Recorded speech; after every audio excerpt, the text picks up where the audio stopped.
the longer we stick this out, I truly believe that we will look back and see the resilience that was built. That's our goal. That's one of the things we're going into 2026 thinking about. It's one of the things we're going into 2026 hopeful for, that maybe at the end of 2026, as we're gearing up for 2027, we will look back and see that our farm, ourselves personally, customer base, our animals, our land are far more resilient because of what the work that we put into 2025 and 2026. Take me back where I can see miles of dirt in front of me. Summer's hot and winter's mean.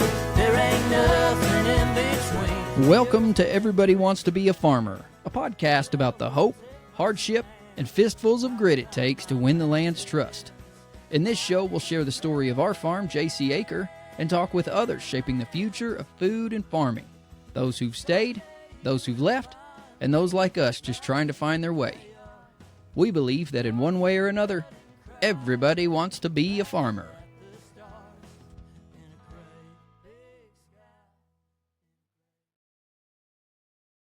Hey everybody, welcome back into my little closet office. We're a little late to the game, but we thought we might do a Happy New Year episode. We've been talking a lot about how grateful we are for the things that happened in 2025.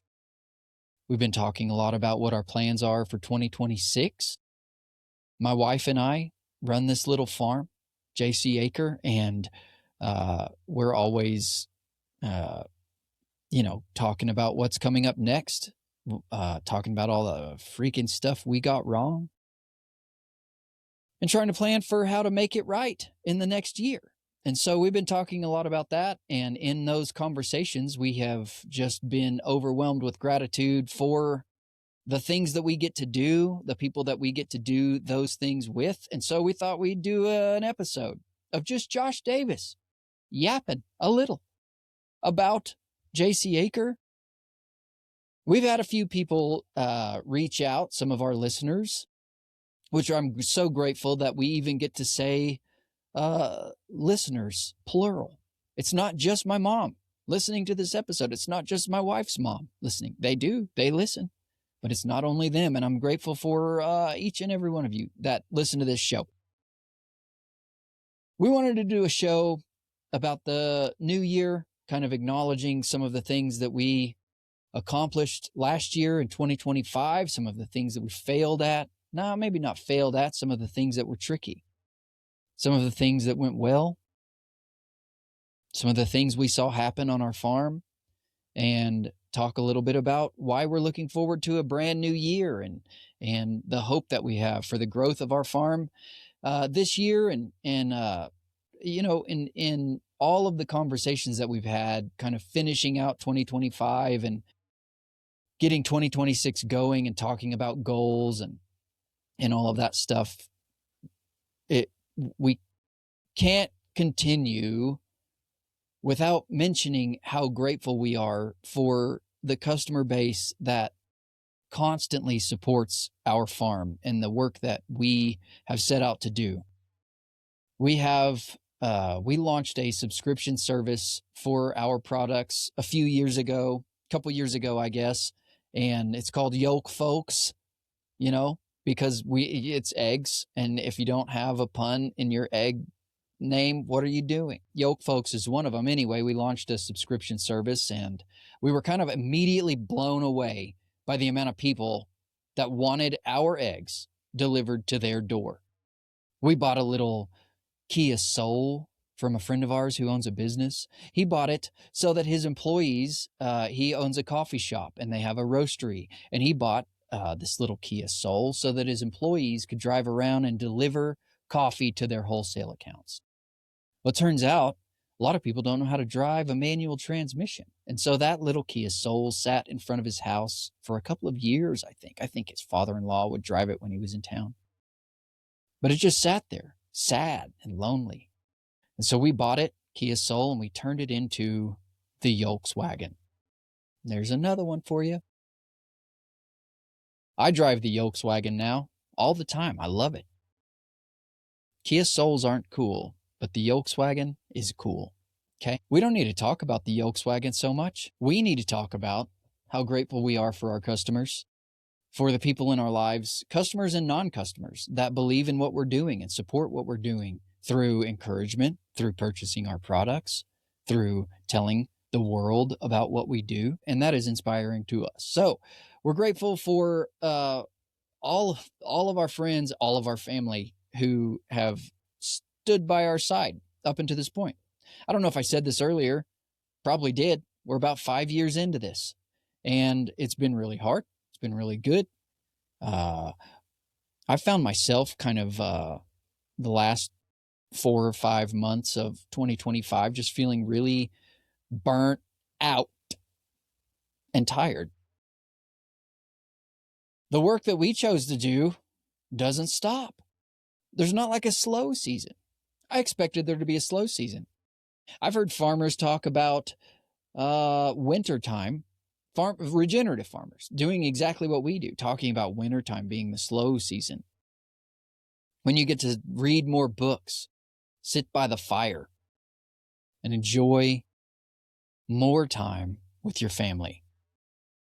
And maybe it's because we still don't know what we're doing. We haven't experienced that. The work doesn't stop.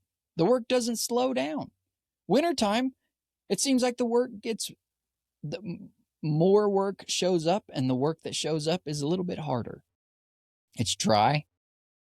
The chickens don't like eating dry grass as much as they like eating fresh, luscious, green blades. Anyway, it's tricky. And I'm learning to appreciate the difficult, tricky nature of this thing. We were talking the other night. My wife and I got to go on a very rare date night with no kids. And my wife was talking about how we use the word resilience a lot in our family and in our conversations about what we want for it. And regenerative farmers use the word resilience a lot, and it is something to strive for. But we've always kind of treated it like it's this positive thing that when we feel like we are resilient, we will have made it.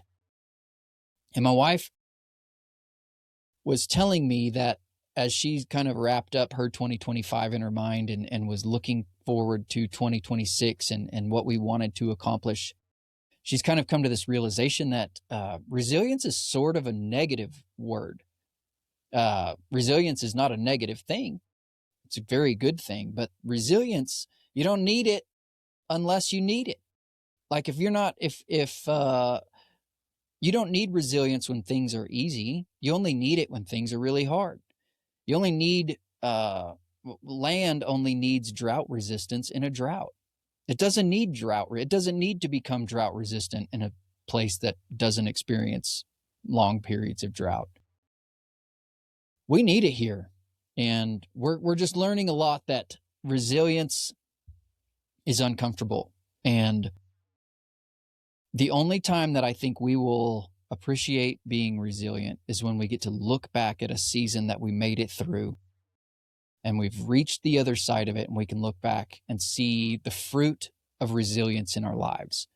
And I think we're in a season of life right now, in a season of business ownership and farming, where we are building resilience, and we are seeing the effort that we're putting into our land and our animals building resilience in those things. And it's a hard thing to watch. And I think the longer we stick this out, I truly believe that we will look back and see the resilience that was built. That's our goal. That's one of the things we're going into 2026 thinking about. It's one of the things we're going into 2026 hopeful for, that maybe at the end of 2026, as we're gearing up for 2027, we will look back and see that our farm, ourselves personally, customer base, our animals, our land are far more resilient because of what the work that we put into 2025 and 2026. That's our goal. And we're grateful for every day we get to do it. I'm a little bit of a baby. Okay. Josh Davis is a baby. Today it's windy. My mom bought me a weather station for Christmas this year. And I wanted this weather station because it tells me how hard the wind is blowing. The wind puts me in a dark place. Days like today, I'm sitting in my office. You might hear the wind blowing through this microphone. I don't know. This wall, that's the outside of our house over there. And the wind's blowing right against it right now. It puts me in a grump. It pisses me off. You go out to feed the chickens or update their bedding. Update. Like a freaking computer. Freshen up their bedding so their eggs aren't all dirty, so they have a soft place to relax. And the wind just blows it straight into my shirt, and then I'm itchy all day. It pisses me off. It pisses the chickens off. They start laying tiny eggs when the wind blows so hard. Last year, in March of 2025, we had, I believe it was actually, it was called a land hurricane. And it happened on delivery day. Me and my oldest son were driving around in our Volkswagen, delivering eggs to our customers in Canyon, which is a smaller town than our other customers in Amarillo.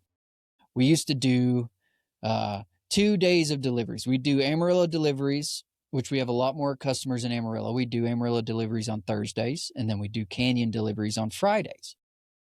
And so we were out doing deliveries in the Volkswagen on Friday back in March, and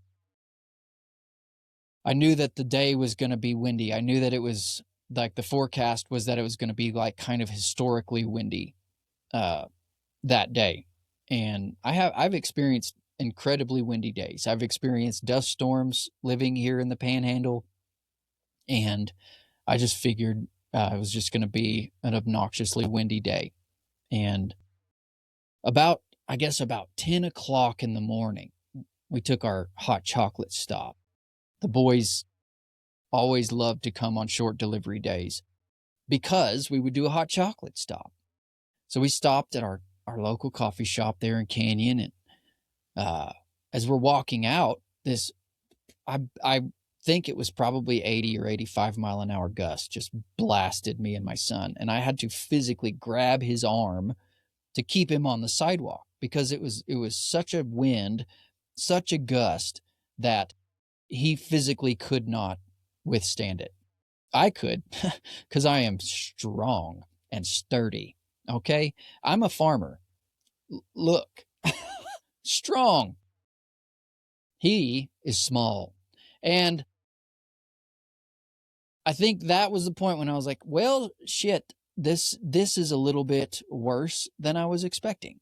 So we continued our Canyon deliveries, and the rest of the deliveries, like I really couldn't see much past the hood of the tiny little car that we were driving. It was so dusty, so windy, and kind of terrifying. These are the days when, I mean, you get on TikTok or whatever, and the only videos that you see are trucks on I-40 flipping over because the wind just toppled them. Anyway, we finished up our deliveries, and right before we headed home, my sister-in-law called me, which we live on the same property as my wife's family. And my sister-in-law called me and was like, hey, did you know that one of your chicken houses is upside down across the road? And I informed her that I did not know that. So we drive down our street, and I drive a little past our house to see which of our chicken houses is upside down and across the street. And it's this giant 40-foot cotton trailer that has a chicken house, a mobile chicken coop built on top of it. I don't know how much that thing weighs, but it's just nothing but steel. And it was upside down and across the street from our house.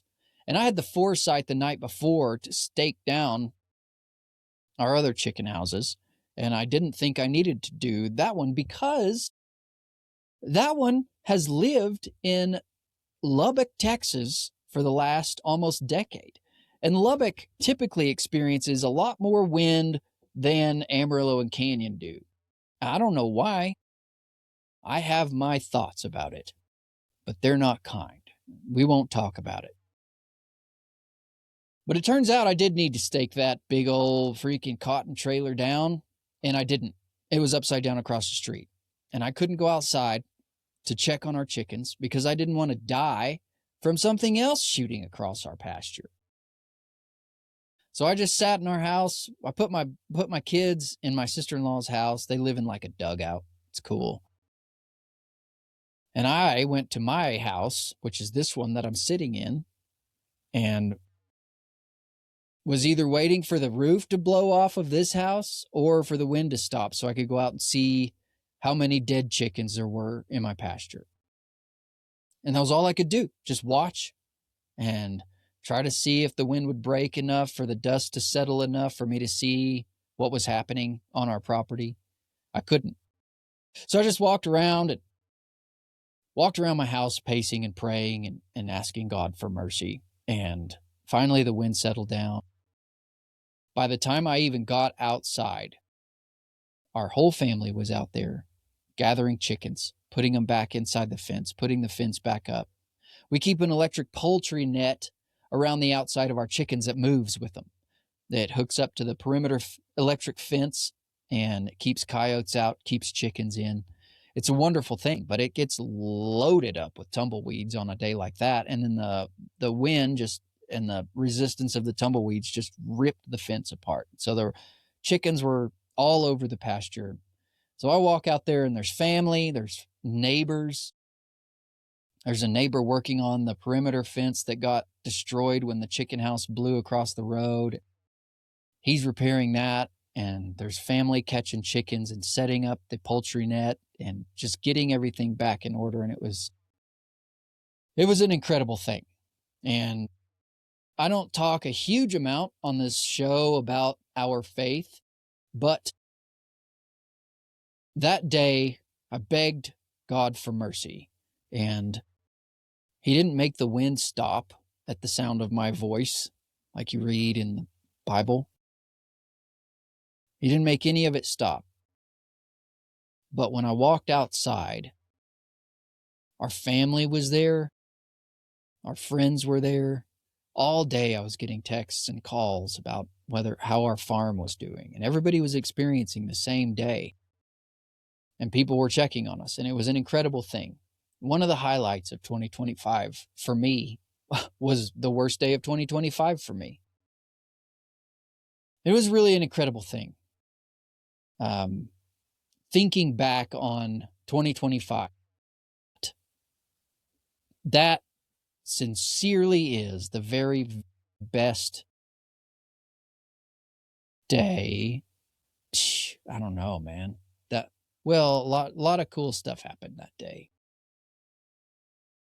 While we were driving around in the car, my little boy was asking why, when we go to church, he doesn't get to drink the grape juice and eat the bread or the cracker that we have at church. And I was telling him that I was kind of explaining to him what communion means at our church, and that it is something that people who have decided to follow Jesus for their whole life do together to remember what Jesus did for us. And he got mad at me in the car while the wind is just raging outside. And he got like audibly frustrated with me and told me that he does want to follow Jesus his whole life. And he does believe in Jesus. And he does want to participate in that with the other people who also want to follow Jesus. And we had a really good talk about what following Jesus means. And we had a good talk about what following Jesus doesn't mean in that car. And even before I got to my house and started begging God to show mercy to my farm, he was already showing mercy in the fact that my son was learning about the beauty of Jesus Christ and what it looks like to follow him. And I'll talk for days about what that means and what that doesn't mean. I think we get shown pretty regularly what it doesn't mean by people who claim to be followers of Jesus. So my son got baptized on Easter. And I thinking while I'm saying that March 4th, I think, was the best day of 2025. It wasn't. The best day of 2025 was getting to baptize my son at church. But the mercy that we experienced on the most merciless day of the year for us was incredible, in the form of family, in the form of friends and neighbors, doing what family and friends and neighbors have done since the beginning of time, showing up and helping put something back together that was destroyed. Baby, that was a good day. Okay? Bad day, good day. I get so tired of hearing people talk about their anxiety right now. And I know that like anxiety is like so much more common now than it ever has been. I experience it a lot more. And my anxiety like freaking shot through the roof in 2025 over all kinds of stuff. I got to visit a farm, White Oak Pastures, for a workshop that I participated in September. And leading up to that workshop, the end of September leading up to October was insane for us. We were so busy. We had so many events going on, and our farm staff is the size of a pickleball team. And we were planning all of these things and trying to do all of these things and get people out to the farm and host events and stuff like that. And I was just stressed out, just maxed, and was grouchy, yelling at my kids, saying snarky shit to my wife all the time.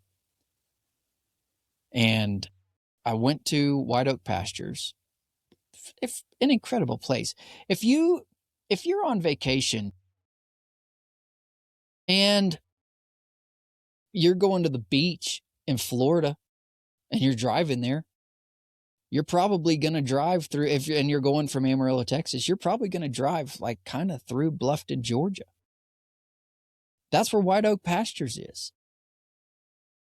If you're doing that, plan. Make your trip 3 days longer, or make your beach time 3 days shorter, and stay on farm at White Oak Pastures. Their little cabins are incredible. They've got cabins small enough for one guy. They've got cabins big enough for 2 families. You can stay there. You're free to roam around the entire 3,000 something acre farm, see all the animals, watch them move cattle every day. Get to see all of the life that's happening because of regenerative agriculture in Bluffton, Georgia. You get to stop at their gift shop. Their general store is what it's called.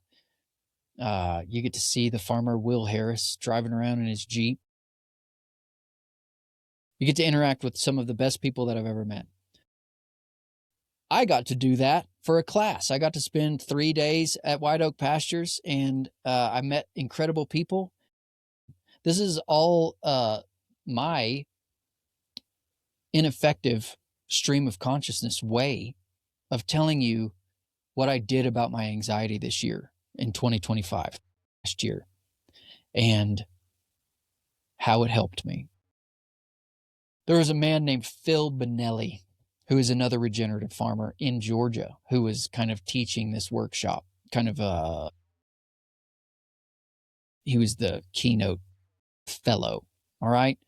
Phil's one of the most positive people I've ever met. If you would like to hear Phil talk to you and tell you everything's going to be okay, listen to the second episode of Everybody Wants to Be a Farmer with Phil Benelli. It's incredible. I had a conversation with Phil. I was telling him how he was like, dude, you drink a lot of coffee. I was like, yeah, I know, man. I think it's messing me up. I think it's messing my brain up. I think it's the reason I snap at my kids, the reason I'm snarky to my wife. I think it's the reason I freak out about whatever somebody said or whatever I think somebody's thinking. And he was like, dude, I'm going to tell you something. The secret to reducing your coffee stress is you cut coffee out for one entire week. Don't touch it. Don't drink a drop of it. And then after a week, it's okay. Get yourself a cup of coffee, 1 cup of coffee a day, maybe 2. But just do not drink coffee after noon. Let it be your morning ritual. And you'll see an amazing change in your life. And so when I got home, my wife and I, we bought some mushroom coffee. And we don't have any mushroom coffee sponsors on Everybody Wants to Be a Farmer, so I'm not going to tell you what coffee we chose.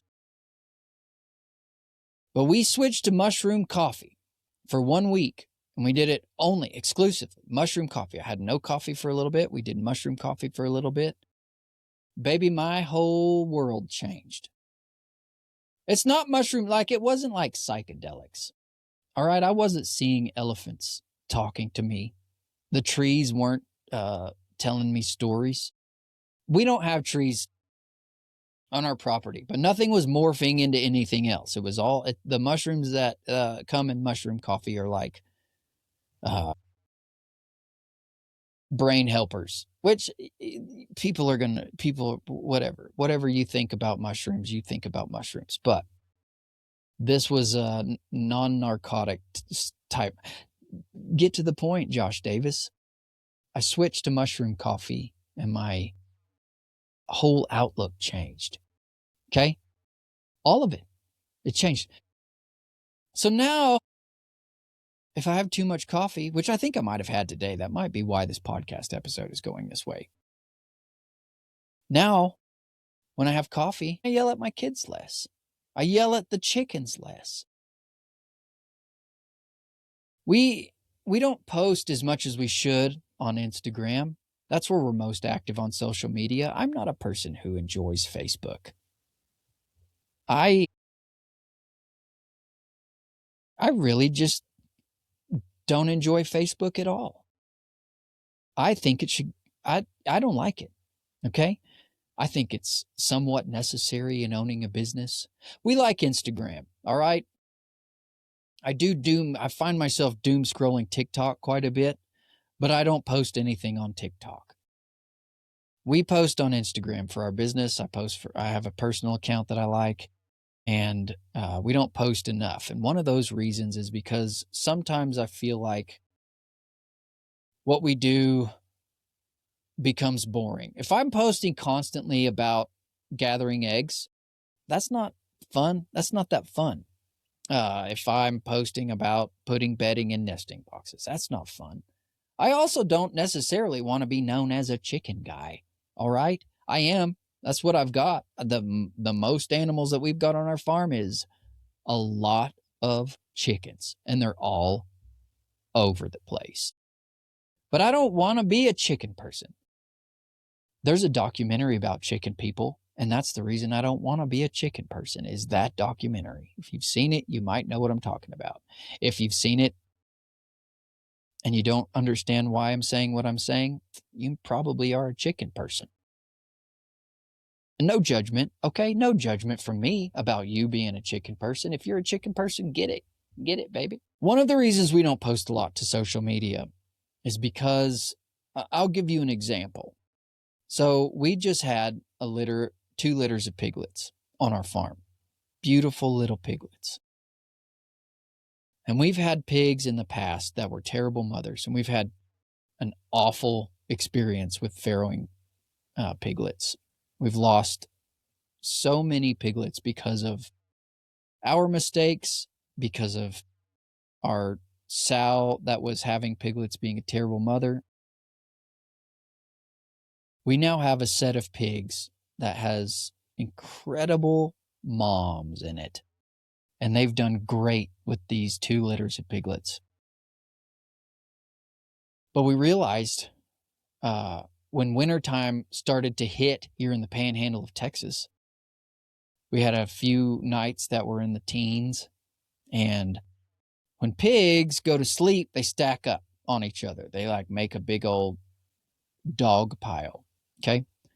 Piglets do the same thing. Piglets do it obviously because that's what tiny baby animals do. But big pigs do it too. They do it their whole life. And what was happening was the piglets would make their little pile of cozy little bodies, keeping each other warm. And then the big pigs would come over. Moms were nursing piglets. The big pigs would come over and make their pile.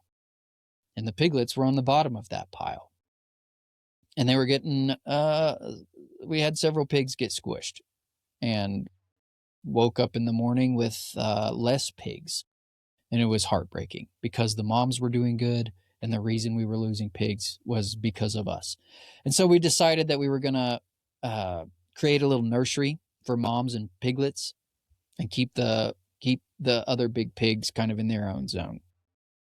So when we were trying to move the moms and the little piglets, I had a plan.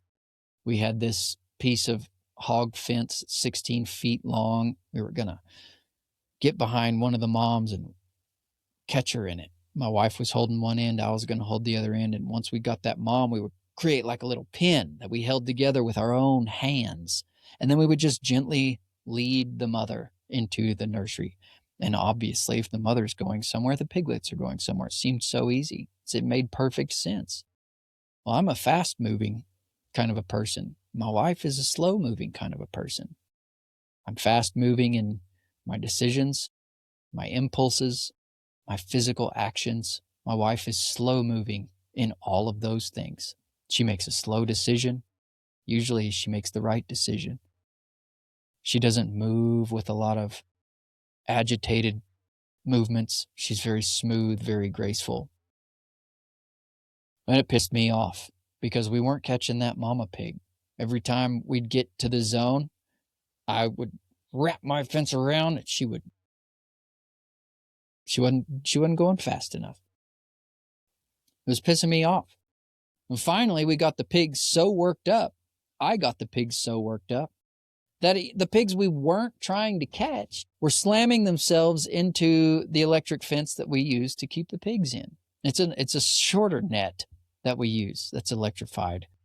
Well, they would shove their heads in there and then they would be getting shocked. And so they would just try to blast through it and get out. And they ripped the whole fence apart. Pissed me off. Okay? I'm mad at the pigs. The whole time I don't realize that I'm just mad at me for being worked up. So a bunch of pigs get out. They're just loose in the pasture and they're all nervous that we're trying to hurt them because I'm freaking the hell out. And so I'm chasing pigs. I'm grumbling at my wife, telling my kids to be quiet because they're yelling about stuff that doesn't matter. They're asking about whether they can go inside and play with Legos or whatever, telling me to look at something that I don't want to look at right now. I'm getting more and more pissed off the whole time. So finally, I'm like, screw this. I'm going to go get a rope. I'm going to rope this mama pig. Okay? Listen, I don't know how to rope anything. I can't rope. We have roping dummies for when we have events out here. I can't rope a roping dummy. Maybe once every 30 loops, I'll accidentally get one on the dummy's horns. I don't know how to use those things. I'm not a cowboy. I don't know how to do that. Well, I thought today, though, I'm going to go get a rope from my barn and I'm going to heel this mama pig. And then I'm just going to freaking drag her into this pen because I'm so pissed off. So I go get the rope, come back out there. I'm running through this pasture like a 44-year-old dad. Just imagine it. That's what it looks like. 44-year-old dad with a mustache and a bald spot, just running through a pasture, chasing a pig that's not even fast, but it's too fast for me because I'm old. I'm getting older. I don't work out. I don't jog. So I got so upset chasing the pig that I just threw the rope out into the pasture like a baby, like a 4-year-old child. Finally, after I settled myself down, the pigs settled down Isn't that neat? And we just walked the pigs right into their little nursery that we created for them. The piglets followed the moms. It was easy. And I think if I would have recognized the humor in myself chasing pigs through a pasture, I could have set up a tripod before and just relaxed and let the day be what the day was going to be and posted that. Let you people see me floundering around. I don't want to showcase myself cursing at pigs in the middle of a pasture. Okay? That's one of the things we're working on in 2026 for Josh Davis. Hey, JD, why don't you relax a little bit? You already drink less coffee. You have way less caffeine intake. Maybe go inside and eat some protein before you go out and chase pigs. Maybe let the people see yourself not being good at it. I think that would make a good Instagram post. I think the people would like it. I think I would like it. That's one of our goals for 2026 is to include our community more in what our farm does and why our farm does it through sharing our story in live living in real time on social media. We'll see how well we do at it. There's a lot of stuff. We learned this year that there is a National Egg Day. That's fun. Let's talk about it. We're going to talk more about it. A lot of farms toward the end of the year will do like their Spotify Wrapped version of farming. And they'll tell you how many dozen eggs they sold and how many pounds of whatever meat they sold and how many chickens they processed. We don't know. I don't know how many eggs we sold. I could do the math. I could look back at our financial sheets and all that stuff, and I could come up with it, but I haven't. We sold a lot of eggs. We have incredible customers who have stuck with us, and we sold a bunch of eggs. We launched pork as one of the products that we sell in 2025. We increased our laying hen population by doubled our laying hen population in 2025. Our farm actually started with pigs. You might not know that. We were going to initially start a pastured pig operation and then build enterprises on that. And through some good advice from other farmers, we started with laying hens, which is a much easier gateway into regenerative agriculture. If you're interested in it, laying hens is pastured poultry is a lot easier than pastured everything else to manage if you have no experience in agriculture. We started with pigs, and it took us a long time to process pigs because guess what? Pigs are friendly and kind and curious, and they're hard to say goodbye to sometimes. And we had a hard time saying goodbye to some of our pigs. It took us a long time to finally process them. 2025, we finally started processing the pigs, and it's been great. People seem to really like it. We really like it. Our family likes it. We introduced broilers onto our farm this year. We processed our own batch of chickens just recently. And, oh, baby, processing chickens, we did a lot of research. We were prepared. We knew mentally kind of what we were in for with processing chickens. We borrowed a plucker from some friends. We got our setup as close to the way it should be as we could get it. And we decided that only me and my wife were going to do the processing that day so that on the next batch of chickens that we process, we can have a better idea of how to set up a team, how to set up the stations, streamline it a little bit. I think that was a good decision, but we processed, I think, 78, 79 chickens, and it took us, without stopping, it took us 12 hours to process less than 80 chickens. There's information out there that says I should be able to get through with 2 people. We should probably be able to get through about 100 an hour, 120 an hour, 78 in 12 hours. It's not efficient. It was a really incredible day for us. My wife and I learned a lot. We laughed a lot.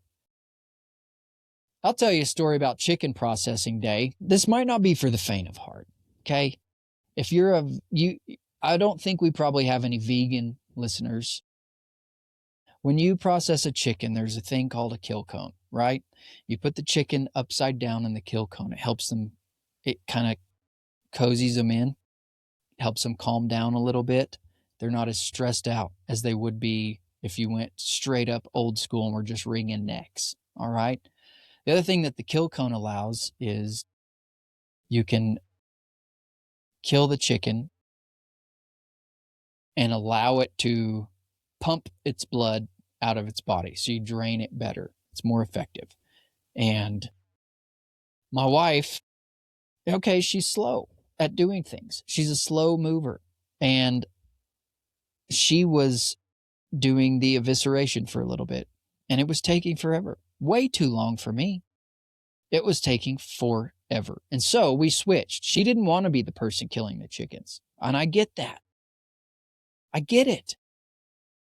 She was going so slow at eviscerating the chickens, gutting them, that we had to switch, or else we would be like 86 years old and we'd still be processing this batch of chickens. So we switched. She became the chicken killer, okay? And I became the eviscerator. And I am way faster at it than she is. And that's okay. She's the best. She, as she was cutting the jugulars of these chickens, they would, from time to time, they tense up, okay? And one chicken tensed up and shot chicken poo-poo into the sky like a rocket, projectile. Chicken shit covered my wife early in the day. And so for the rest of the day, she smelled like chicken shit. Not to me. I couldn't smell it. She could. It got on her face. It got on her shirt. It's a sacrifice that she's willing to make for this dream that we are pursuing. So we spent 12 hours doing that. Got them all packaged up. Got some labels on them. And we're selling chicken now. And we're excited about it. There are so many things that you can do with a whole chicken that you can't do with grocery store chicken. And there are a lot of reasons to buy whole chickens from a farm like ours, and a lot of reasons to not buy the chicken that you find at the grocery store. We're not going to cover that in this episode. That's not what it's for. 2026. Let's talk about it. We already talked about how one of our goals is to share more about what we're up to on this farm with you through the vehicle of social media. One of our other goals is to just continue to add enterprises. We'd like to see our egg sales go up. We'd like to see our whole chicken sale go up. We'd like to see our wholesale accounts increase. We'd like to see the sale of our leather products go up. One of the ways we're doing that is 2025, we switched websites. We were using one web platform that was great when we started our farm, and we needed it to be a little more farm specific, a little more farm focused. And in our move, we went a little too farm focused. And so now at this point in time, we can't sell our leather products online. People can order them from us still through Instagram. You can message us on Instagram. People just text my wife about getting a bag or wallet or whatever they want. But we can't sell them on our website. So one of the things we're doing in 2026 is moving everything to a new website. It's a pain in the ass to switch websites. When you have a customer base, when you have people who subscribe, it sucks. We're going to do it. We hope you'll come along over to the new website. Our new website's going to allow us to market better, sell better, offer more products, and streamline a little bit more of our model. for our customers. We're looking forward to that. It's going to be a little painful at the beginning, I think, but it's going to be great. We're going to increase the amount of chickens that we process on our farm. We're going to have pasture broilers almost all year round. Our growing season is going to be packed with chicken. We're going to do more events on farm. We're going to have family days where you can come out with your family, have a picnic, enjoy walking around, interacting with some of our animals. Kids can go out and gather an egg. You can feed a pig. You could pet a pig. They're wonderful. They're friendly. We're going to do a lot more of that stuff. We're going to increase the reach of our farm. We're going to regenerate more acres of land in 2026. We're looking forward to it. We love what we get to do. It is an honor to do this. We have to remind ourselves all the time that it's an honor to do this. It's hard. It's really hard. It's a lot harder than we expected. And that's part of the reason we did this podcast, is because this is hard. We see so many people buying up houses and buying up properties out in our area of the Texas Panhandle. People buying a 5-acre spot or 10-acre spot or a 2-acre spot and coming out here and hoping to fulfill their dream of having a homestead. And they get out here and we see it start up. We see the miniature cow come out onto the property. We see the flower bed with wildflowers growing, and we see this perfect Instagram setup. Beautiful fences. Everything's perfect. Everything's in its place. Everything's white with a black roof. Everything looks exactly the way that it's supposed to look. And then about 6 months later, and this is no exaggeration, about 6 months later, you see a for sale sign go up in front of the house. And now you're watching these people who had a dream realize that it's hard. It's not as lucrative as they thought, and it's not as sexy as they thought, and their life doesn't look as Instagram perfect as they imagined it being based on what other Instagram accounts they were following. And they move back into town, or they get a different job and they move somewhere else. And it's sometimes my wife and I find that a little bit annoying. All right, we do. But there's more to it that it's really kind of heartbreaking, because I think more people ought to be doing this. That's what this podcast exists to do, is try to help people see, like, yeah, sometimes this freak, it sucks, baby. Sometimes it sucks.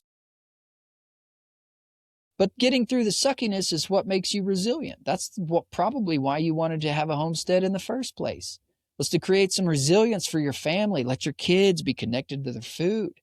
When I grew up, we ate Hot Pockets like every day for lunch. No shame if you eat Hot Pockets every day for lunch.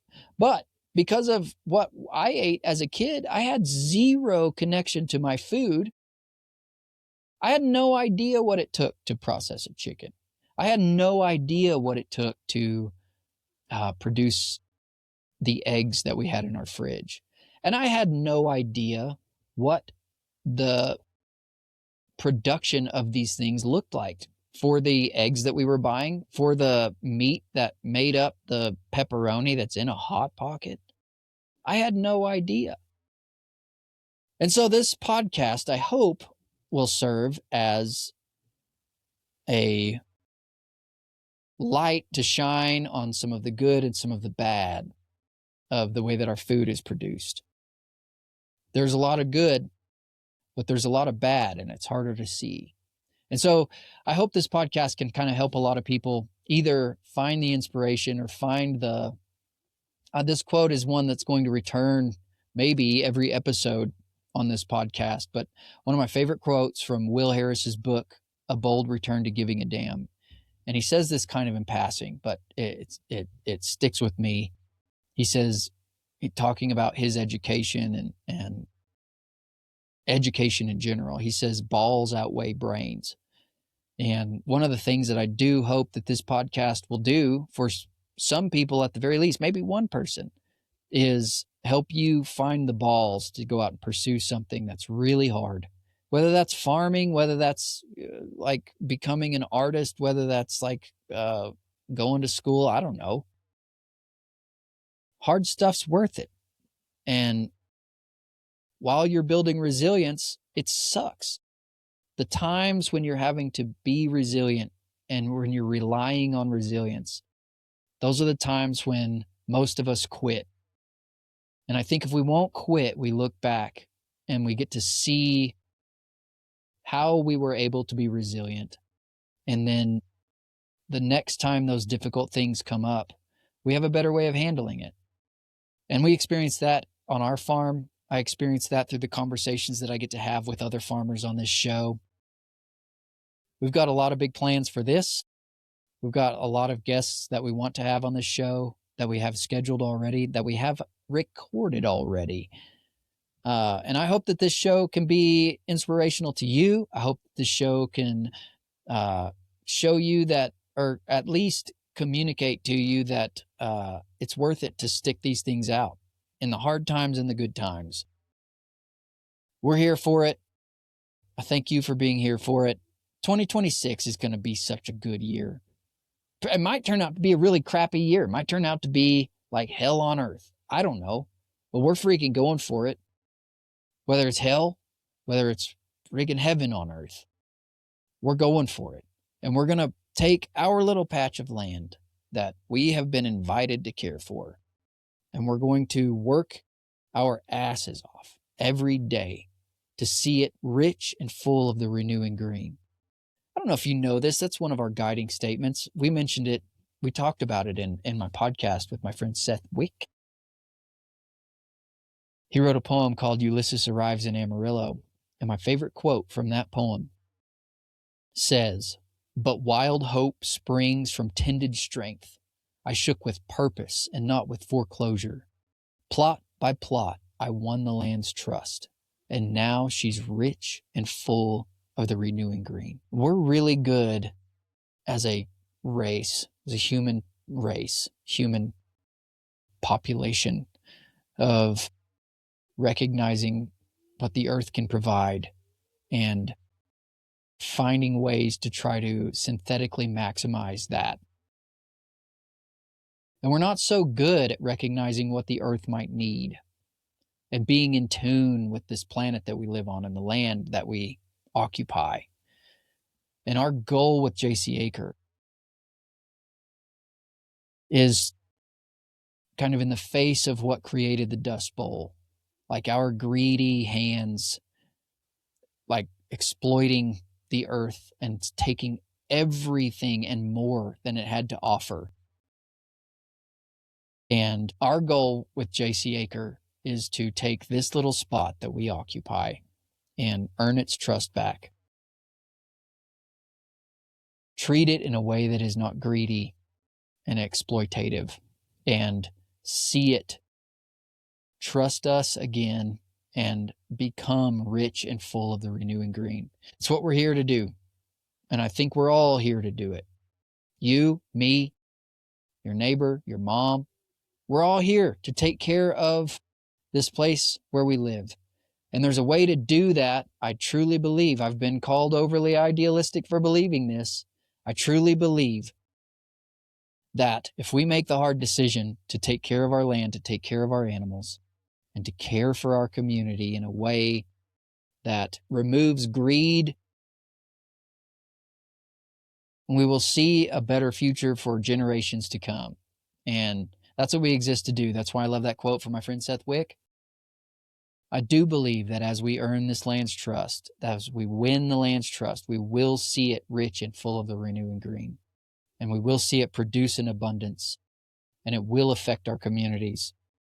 I want to see more farms like JC Acre. I want to see more farms like White Oak Pastures. I want to see more farms like Prairie Creek Farms, Browns Ranch, and all of these farms that we're going to talk about. And I hope that you will one day be a farmer so that we can continue to push the needle.